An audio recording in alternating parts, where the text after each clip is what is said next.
Hi everyone, today I'm going to read Greta and the Giants. There once was a girl who lived at the heart of a beautiful forest. Her name was Greta. One morning, things weren't quite as they should be. Greta stepped out into her yard, and there, huddled together in the shadows of the trees, were all the animals of the forest. A soft, silvery brown wolf stepped forward, with his tail low to the ground. "Please help us," he whispered. "The forest is broken, and we don't know where to go. The giants are ruining our home."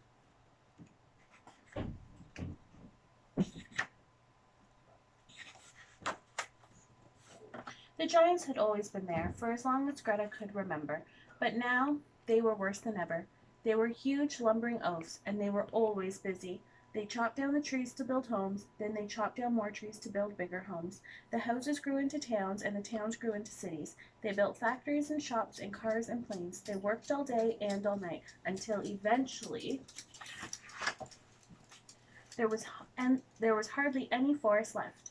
But the greedy giants had forgotten how wonderful the forest was. They didn't see all the little birds and bugs and butterflies and bears that trembled in the shadows, and no one told them to stop because everyone was scared of them. Everyone except Greta. "Will you help us?" asked the fox. Greta looked around her. The animals looked tired and sad. She had to help them, but how? Then Greta had an idea. The next morning Greta went to the middle of the forest and waited for the giants to come. She stood alone, holding a big sign. The sign said, "Stop." She waited and waited. On the first day, the giants didn't see her and lumbered on by. On the second day and third day, too. But on the fourth day, something strange happened. A little boy who had been watching Greta made a sign and came and sat down next to her. He didn't say much, but Greta knew he felt like she did.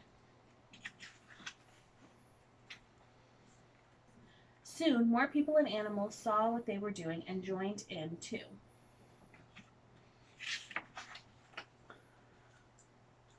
Before long, a huge crowd filled the forest. Stretching out to the city and the roads beyond, they stood together and waited. The crowd was so huge that the giants were stopped in their tracks. "Please stop," cried Greta. "Your greedy behavior is spoiling our home. You've broken the trees and trampled the flowers, and now the bees and birds have flown away. These animals are homeless, and our forest is dying." After Greta had spoken, everything was silent. But then everyone in the crowd began to shout, "The smoke from your fires is choking the air, and please stop cutting down the trees. You can help plant some new ones, and mend my home. We need to take care of our forest and live together. Will you please try?" they all said. The giants shuffled and fidgeted and stomped their feet on the ground. They were embarrassed and a little bit sad. You see, the giants were so busy building, they didn't see what they were doing to the forest or the animals who lived there. The giants felt terrible. "We're sorry," they said, and they promised to try harder.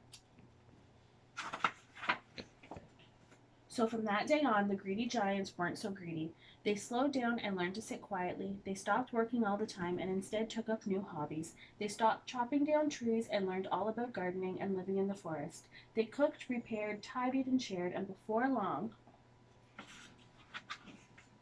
the forest became more beautiful than they could have ever imagined.